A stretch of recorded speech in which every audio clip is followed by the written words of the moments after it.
ওয়ার্ডের দায়িত্বশীল, বিশেষ করে মিজান ভাই, কিবরিয়া, তরিকুল, কৌসার ভাই, তাদের অক্লান্ত পরিশ্রম, তাদের রাত জেগে আমরা টিম করে আমরা সেখানে পাড়া দিই এবং আমরা মনিটরিং করি। ইউনিয়ন বিএনপি আমরা সেখানে যাই, যখনই ফোন দেয় তখনই ছুটে যাই এবং ইউনিয়ন বিএনপি সার্বক্ষণিক তাদের পাশে থেকে তাদের জানমালের নিরাপত্তা হেফাজতের জন্য যা যা করণীয় আমরা সার্বক্ষণিক তাদের পাশে আছি ইনশাআল্লাহ। বিসমিল্লাহির রহমানির রহিম। ধন্যবাদ টিভি চ্যানেলকে। একটু আগে আমাদের সভাপতি বিস্তারিত সব বলেছে।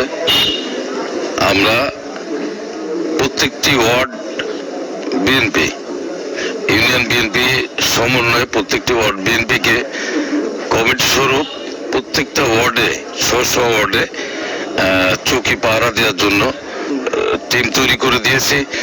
সে সকল দায়িত্ব তারা পালন করছে। আমরা ইউনিয়ন বিএনপি সবসময় মনিটরিং করতেছি।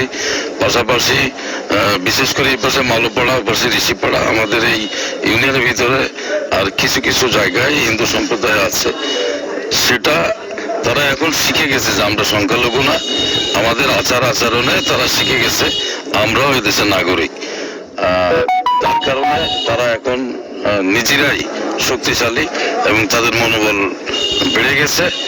আমাদের প্রতিনিয়ত তাদের সাথে যোগাযোগ, মনিটরিং চলছে, সকলে নিরাপদ আছে এবং আমাদের প্রেমবাগ ইউনিয়নে আমরা বিএনপির নেতৃত্বে কোথাও কোনো জায়গায় অপ্রীতিকর ঘটনা ঘটেনি, ইনশাল্লাহ ঘটবেও না। যেমনটি তারা বললেন যে আসলে সকলে ঐক্যবদ্ধভাবে সুন্দরভাবে যাতে পরিবেশটা বজায় থাকে বর্তমান প্রেক্ষাপট এবং এই প্রেক্ষাপটে কোনো প্রকার অপ্রীতিকর ঘটনা যেন না ঘটে, তেমনটাই কিন্তু তেনারা আশ্বাস দিলেন।